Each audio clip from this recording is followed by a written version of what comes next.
Hi, welcome to my channel Unlocking Chemistry. If you find the videos good, please like them, and if you are new to this channel, please subscribe the channel and press the bell icon for further notifications. Thank you. Hello बच्चों, कैसे हैं आप? Class 11th, ठीक है। हम क्या पढ़ रहे थे? हम पढ़ रहे थे बेटा एटॉमिक मॉडल्स पढ़ रहे थे। एटॉमिक मॉडल्स के बाद हमने अभी तक पढ़ा है कि लाइट का ड्यूअल नेचर होता है, और आइंस्टीन ने ये बोला, ये किसने बोला था? ये आइंस्टीन ने बोला था कि लाइट का ड्यूअल नेचर होता है।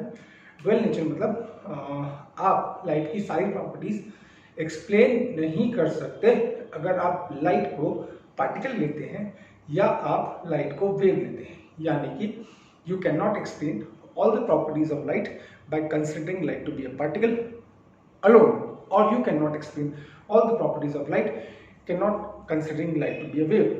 जैसे for example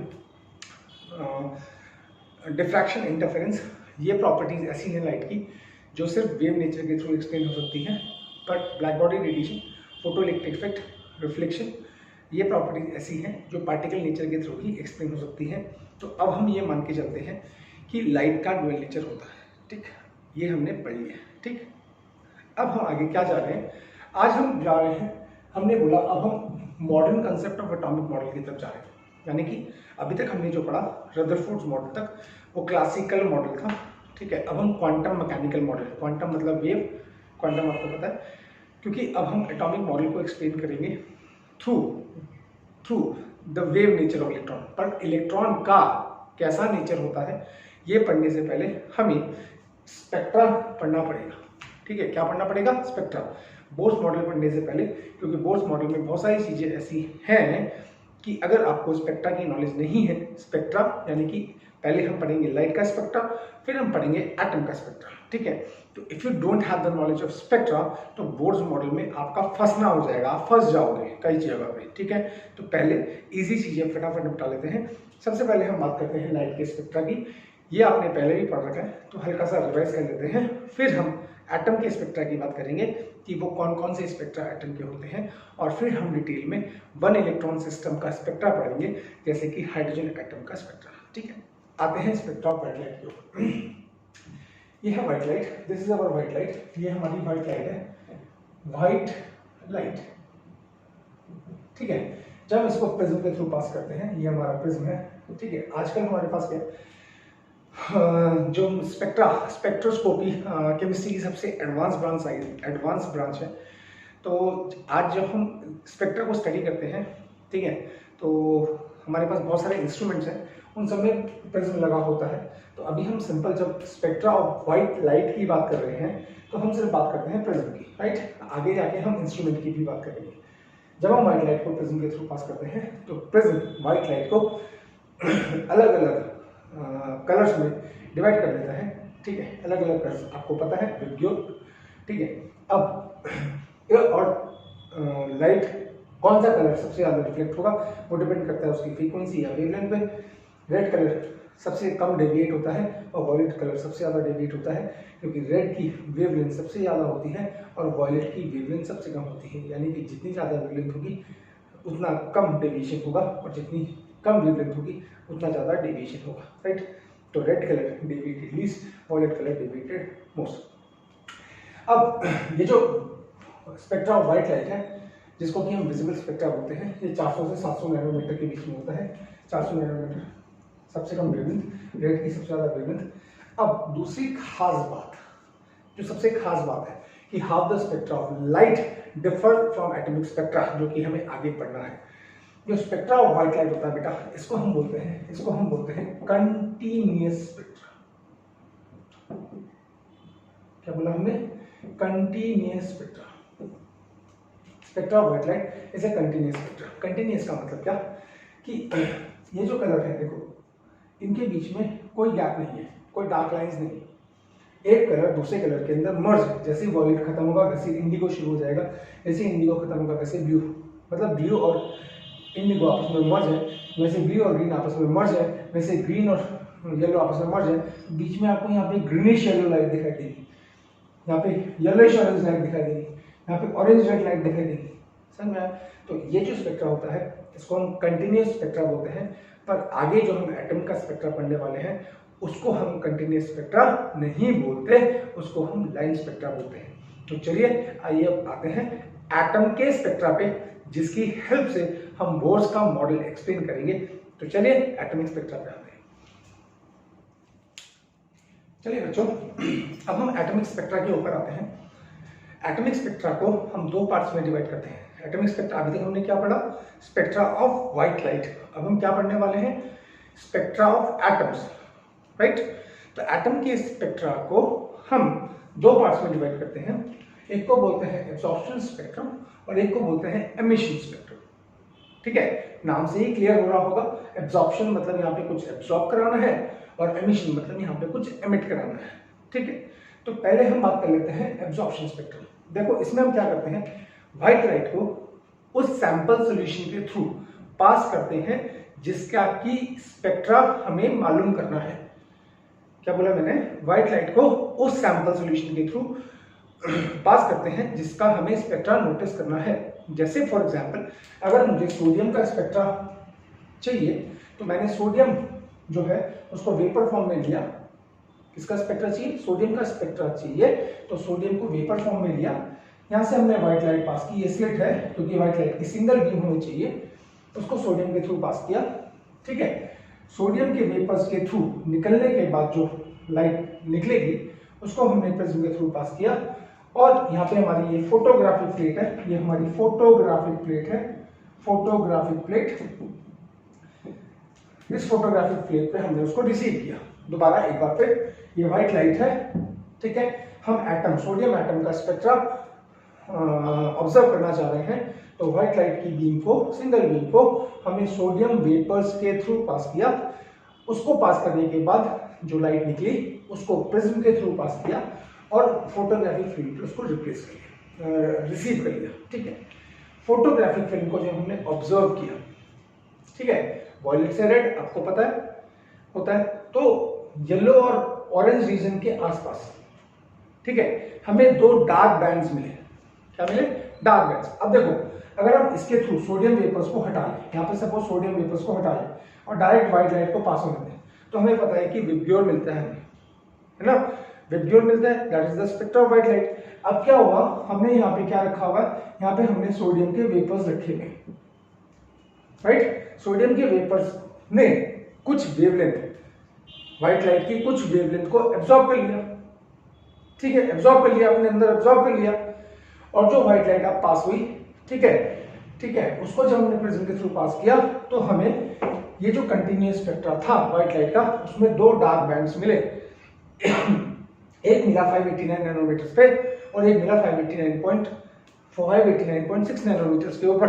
तो इसका मतलब ये जो स्पेक्ट्रा हमें मिलेगा व्हाइट बैकग्राउंड पे, मतलब कलर बैकग्राउंड पे, हमें दो डार्क लाइंस मिली, तो उसको हम बोलेंगे एब्जॉर्प्शन स्पेक्ट्रा ऑफ सोडियम। क्या बोलेंगे? Absorption spectra of sodium. ऐसे ही हम किसी भी एटम का एटॉमिक स्पेक्ट्रा निकाल सकते हैं। इसका मतलब क्या हुआ? व्हाइट लाइट में जो कि एक कंटिन्यूअस स्पेक्ट्रम था, सोडियम की वेपर्स के थ्रू जब व्हाइट लाइट पास हुई तो सोडियम के वेपर्स ने 589 नैनोमीटर की लाइट और 589.6 नैनोमीटर की लाइट को अपने अंदर एब्जॉर्ब कर लिया, बाकी सारी लाइट को पास होने दिया। तो ये जो स्पेक्ट्रा मिला इसको हम बोलेंगे एब्जॉर्प्शन स्पेक्ट्रा ऑफ सोडियम। समझ में आ गया?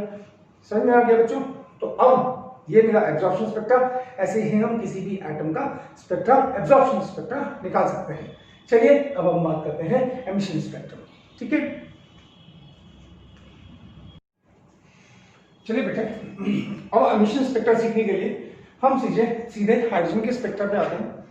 तो सबसे पहले हाइड्रोजन के स्पेक्ट्रा की बात हम करें तो BALMER, बामर में 1885 में हाइड्रोजन के स्पेक्ट्रा को सबसे पहले ऑब्जर्व किया।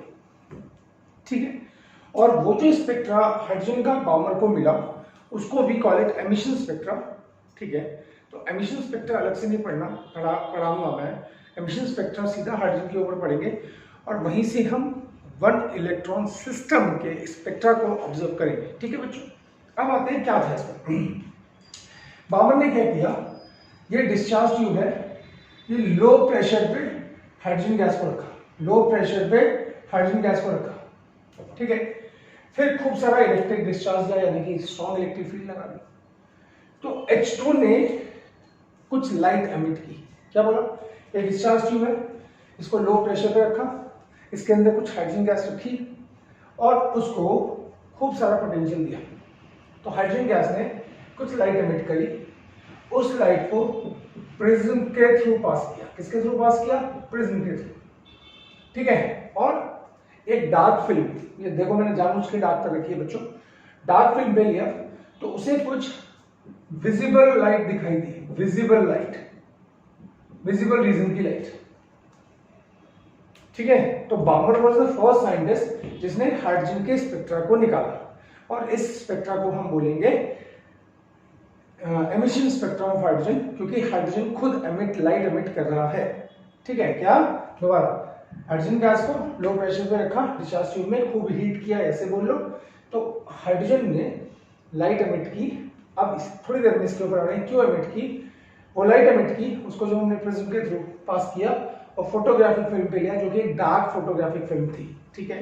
तो उसमें हमें कुछ ब्राइट लाइट्स डिफरेंट कलर की दिखाई दी, तो हम इसको बोलेंगे विजिबल स्पेक्ट्रा या एमिशन स्पेक्ट्रा ऑफ हाइड्रोजन, ठीक है। अब हाइड्रोजन ने लाइट एमिट क्यों की, हाइड्रोजन ने लाइट एमिट क्यों की, हाइड्रोजन ने लाइट एमिट क्यों की, वापस आते हैं। सबसे पहले H2 मॉलिक्यूल था, जब हमने खूब हीट कर दिया तो ये H एटम में टूट गया, ठीक है। अब H एटम को हम बनाते हैं, ये रहा पहला शेल, ये दूसरा शेल, ये तीसरा शेल, ये चौथा शेल। इलेक्ट्रॉन पहले यहाँ पे होगा, जब यहाँ पे इलेक्ट्रॉन होगा तो उसको बोलेंगे लो एनर्जी का इलेक्ट्रॉन। किसका इलेक्ट्रॉन, लो एनर्जी, क्योंकि हर चीज इस यूनिवर्स में स्टेबल बनने की कोशिश करती है, ठीक है। और स्टेबल बनने के लिए वो लो एनर्जी स्टेट एक्वायर करती है। इलेक्ट्रॉन है, न्यूक्लियस के ज्यादा पास होगा, क्यों होगा, क्योंकि उन दोनों के बीच में strong electrostatic force of attraction होगा, जिसकी वजह से ज्यादातर एनर्जी बाहर निकल गई होगी, इलेक्ट्रॉन की खुद की एनर्जी कम होगी और वो इलेक्ट्रॉन स्टेबल स्टेट में होगा। यानी कि इलेक्ट्रॉन जितना न्यूक्लियस के पास होगा उतना वो स्टेबल होगा, ठीक है। अब हमने बोला ये फर्स्ट, ये अलग अलग शेल्स हैं, शेल्स आपने छोटी क्लासेस में पढ़ा होगा, अब इसके बाद फिर पढ़ेंगे बोर्ड्स मॉड्यूल में। ये शेल्स हैं, तो इलेक्ट्रॉन अभी अपनी क्या है, ग्राउंड स्टेट में है या लोअर एनर्जी स्टेट में है, ठीक है बच्चों। अब क्या होगा, जब हमने उसको हीट किया, हीट करने पे इलेक्ट्रॉन या तो सेकंड शेल में आ जाएगा या थर्ड शेल में आ जाएगा या फोर्थ शेल में आ जाएगा, ठीक है। अभी हम अलग अलग शेल्स की बात नहीं कर रहे, अभी हम ये बोलेंगे कि इलेक्ट्रॉन एक्साइट हो जाएगा, ठीक है। एक्साइट होने पर उसकी एनर्जी बढ़ जाएगी और वो अनस्टेबल हो जाएगा। क्या हो जाएगा, अनस्टेबल, ठीक है बच्चों। तो दोबारा H2 मॉलिक्यूल था, H2 गैस थी, हमने यहाँ पे उसको खूब सारी एनर्जी दी तो वो H एटम में टूट जाएगा, ठीक है। H एटम का हमने यहाँ पे H एटम का स्ट्रक्चर बना दिया। तो हमने बोला H एटम के पास एक इलेक्ट्रॉन होता है, क्योंकि हम 1 इलेक्ट्रॉन के सिस्टम को ही पढ़ रहे हैं अभी स्पेक्ट्रा के अंदर। अब वो जो इलेक्ट्रॉन है पहले वो लोअर एनर्जी स्टेट में होगा, यानी कि न्यूक्लियस के पास होगा। जब आप उसको एनर्जी देते जाओगे तो इलेक्ट्रॉन एक्साइट हो जाएगा, lower energy level to high energy level, ठीक है। पर यहाँ पे क्या हो जाएगा, वो यहाँ पे क्या है, हाई एनर्जी है, और हाई एनर्जी का मतलब लेस स्टेबल है। क्या है बच्चों, लेस स्टेबल। यहां तक आया समझ में। अब क्या होगा, विदिन 10⁻⁻⁶ सेकेंड्स वो वापस अपनी ग्राउंड स्टेट में आएगा, और जब आप वापस अपनी ग्राउंड स्टेट में आएगा तो कुछ एनर्जी बाहर निकालेगा, और वो जो एनर्जी बाहर निकल रही है उसका हमने स्पेक्ट्रा नोटिस कर लिया। इसको बोलते हैं एमिशन स्पेक्ट्रम ऑफ हाइड्रोजन। समझ में आया हाइड्रोजन ने क्यों एमिशन लाइट बाहर क्यों निकाली। एक बार फिर देख ले, H2 मॉलिक्यूल था, हीट किया, H एटम में टूटा, इलेक्ट्रॉन लो एनर्जी स्टेट में था, और आप उसको हीट कर रहे हैं, उसको एनर्जी दे रहे हैं, तो उसका इलेक्ट्रॉन एक्साइट होकर हाई एनर्जी लेवल पे पहुंच जाएगा, और वहां पे वो अनस्टेबल हो जाएगा, लेस स्टेबल हो जाएगा या अनस्टेबल हो जाएगा। जब वो वापस अपने ग्राउंड स्टेट में आएगा तो जो एनर्जी उसने एक्साइटेशन के दौरान गेन की थी उसको वापस रिलीज करेगा, और जब उसको वापस छोड़ेगा, वापस रिलीज करेगा, वो एनर्जी को जब हम प्रिज्म के थ्रू पास करेंगे, या अभी जो हम लाइट ही बोलेंगे क्योंकि ये विजिबल रीजन का स्पेक्ट्रा है बामर का, ठीक है। तो हमें विजिबल रीजन का स्पेक्ट्रा दिखाई देगा on the dark background. This is the emission spectrum of hydrogen. सबसे पहले ये बामर ने 1885 में विजिबल रीजन का स्पेक्ट्रा हाइड्रोजन का बताया था। ठीक है, यहाँ तक आ गया समझ में, यहाँ तक कोई प्रॉब्लम नहीं है। अब डिफरेंट साइंटिस्ट, अब ये क्या था, बामर का बामर का स्पेक्ट्रा सबसे पहले क्यों आया, क्योंकि वो विजिबल रीजन में था, लाइट उसको दिख रही है डार्क बैकग्राउंड में अलग अलग कलर्स की, है ना, विजिबल रीजन तो आपको विजिबल होता है ना। ठीक है बच्चों, अब क्या था, अलग अलग साइंटिस्ट, लेमन, फिर पास्चन, फिर ब्रैकेट, फिर फंड, फिर हम्फ्री, इन्होंने क्या बोला, इन्होंने ये बोला कि हाइड्रोजन सिर्फ विजिबल रीजन में ही स्पेक्ट्रा शो नहीं करता, ये यूवी रीजन में और आईआर रीजन में भी हाइड्रोजन एटम का स्पेक्ट्रा मिलता है। विजिबल तो आपको दिखेगा, पर यूवी और आईआर में तो आपको विजिबल नहीं होगा, दिखेगा नहीं। पर अब हम ये बोलते हैं कि हाइड्रोजन के स्पेक्ट्रा में सिर्फ विजिबल रीजन जो कि बामर ने दिया था सिर्फ वो ही नहीं होता, इसके अलावा हाइड्रोजन एटम जब एक्साइटेड स्टेट में जाता है और जब वो लाइट रिलीज करता है तो उसमें सिर्फ विजिबल रीजन की लाइट नहीं निकलती, उसमें यूवी रीजन की भी निकलती है और आईआर रीजन की भी निकलती है। इसलिए हाइड्रोजन एटम के स्पेक्ट्रा में कम से कम 6 सीरीज ऑफ लाइंस होती हैं। ठीक है, और वो अलग अलग साइंटिस्ट के नाम पे रखी गई है, Lyman, Balmer, Paschen, Brackett, Pfund, Humphry. मेरे साथ लर्न कर रहे हैं। सबसे पहले कौन सी, लेमन, LAYMEN, लेमन, दूसरी बामर हमने पढ़ लिया, फिर तीसरी पास्चन, फिर चौथी fund, Paschen, Brackett, fund, P fund बोलते हैं, और लास्ट वन इज हम्फ्री। समझ में आया? तो हाइड्रोजन में सिर्फ सबसे पहले कब किसने दिया था, बामर ने 1885 में। अब वो किसमें रीजन था, बामर ने जो स्पेक्ट्रा हाइड्रोजन एटम का स्पेक्ट्रा नोटिस किया वो विजिबल रीजन में था, पर हाइड्रोजन के स्पेक्ट्रा में और भी सीरीज ऑफ लाइन मिलती है और वो सीरीज ऑफ लाइन को हम उन साइंटिस्ट के नाम पे बोलते हैं जिन्होंने उन सीरीज ऑफ लाइन को डिस्कवर किया। तो एक सीक्वेंस है, आपको वो सीक्वेंस याद करना पड़ेगा। लेमन, सबसे पहले लेमन, यहां से lemon, Balmer, Paschen, Brackett, Pfund, Humphry. अब हम ये पढ़ेंगे कि ये सीरीज ऑफ लाइंस आपको कैसे मिलती है। मेरी बात समझ में आ गई, हाँ या ना, हाँ या ना, ठीक है बेटा, नजर आ गया। चलिए अब हम डिफरेंट सीरीज की लाइंस को डिस्कवर कर लेते हैं और इन सीरीज का, अगर ये डिफरेंट सीरीज ऑफ लाइन है तो इनकी एनर्जी क्या होगी, इनकी फ्रीक्वेंसी क्या होगी, इनकी वेव नंबर क्या होगा, वो हम पढ़ने जा रहे हैं। ठीक है, तो मेरे ख्याल से हाइड्रोजन का स्पेक्ट्रा कैसे मिला वो आपको समझ में आ गया होगा। ठीक है बच्चों, चलिए अभी बात कर लेते हैं कि हाइड्रोजन के स्पेक्ट्रम में कौन कौन सी सीरीज ऑफ लाइंस आपको देखने को मिली। क्या बोला, हाइड्रोजन के स्पेक्ट्रम में कौन कौन सी सीरीज लाइंस देखने को मिली। इसके लिए पहले हम ये बात कर लेते हैं कि हाइड्रोजन, मैंने आपको क्या कहा था कि H2 मॉलिक्यूल को पहले हीट करेंगे वो H एटम में कन्वर्ट होगा। अब H एटम ये रहा, ये H एटम है, तो इलेक्ट्रॉन सबसे पहले कहाँ होगा, हम इसके अलग अलग शेल्स को हम नंबर n से नोट करते हैं। n is equal to 1 first shell, n is equal to 2 second shell, आपने KLMN सुना होगा छोटी क्लासेस में। n is equal to 3 4 5 6 7, n की वैल्यू इनफाइनाइट होती है, आप कितने भी बना सकते हैं। ठीक है, n की वैल्यू इनफाइनाइट होती है, आप कितने भी शेल्स बना सकते हैं, कोई प्रॉब्लम नहीं। ठीक है, अब जो H एटम होगा उसके पास एक इलेक्ट्रॉन होगा, वो n is equal to first shell में होगा, पर जब आप इसको एनर्जी देंगे, ठीक है, अब वो डिपेंड करता है अमाउंट ऑफ एनर्जी पे, ध्यान से सुनिएगा। अगर आप इसको एनर्जी देंगे तो ये फर्स्ट से सेकंड में जा सकता है, फर्स्ट से थर्ड में जा सकता है, फर्स्ट से फोर्थ में जा सकता है, फर्स्ट से फिफ्थ में जा सकता है, ध्यान दीजिएगा, फर्स्ट से सिक्स में जा सकता है और फर्स्ट से सेवंथ शेल में जा सकता है या और एट शेल में जा सकता है। इस प्रोसेस को बोलते हैं एक्साइटेशन। यहां पे स्पेक्ट्रा नहीं मिलता। क्या बोला मैंने, दोबारा देखिए, H2 मॉलिक्यूल था गैस के, अभी डिस्चार्ज ट्यूब के अंदर लिया था लो प्रेशर पे, उसको हीट किया तो वो H एटम में टूटेगा। H एटम के पास एक इलेक्ट्रॉन है, जब आप उसको एनर्जी दोगे तो इलेक्ट्रॉन एनर्जी एब्सॉर्ब करके या तो सेकंड में या थर्ड में या फोर्थ में या फिफ्थ में या सिक्स में या सेवंथ में चला जाएगा। ठीक है, अब ये इस दौरान इसको बोलते हैं एक्साइटेशन, और इसमें हमें कोई स्पेक्ट्रा नहीं मिलता। हाँ, जब वो n is equal to 7 है, यहाँ पे n is equal to 7 है, 7 से जब वो वापस आएगा या 6 से जब वो वापस आएगा या 5 से वापस आएगा अपनी ग्राउंड स्टेट में, ठीक है, तो कहां से कहां पे आ रहा है वो इंपॉर्टेंट है। जब वापस अपनी ग्राउंड स्टेट में आएगा तो एनर्जी रिलीज करेगा। ठीक है, उस एनर्जी को जब हम प्रिज्म के थ्रू पास करेंगे तो हमें डिफरेंट सीरीज ऑफ लाइंस मिलेगी, जिनको हमने जिस साइंटिस्ट ने डिस्कवर किया उसके नाम पे रखा है। जैसे आपको इस सीक्वेंस में याद रखनी पड़ेगी, Lyman, Balmer, Paschen, Brackett, Pfund, Humphry.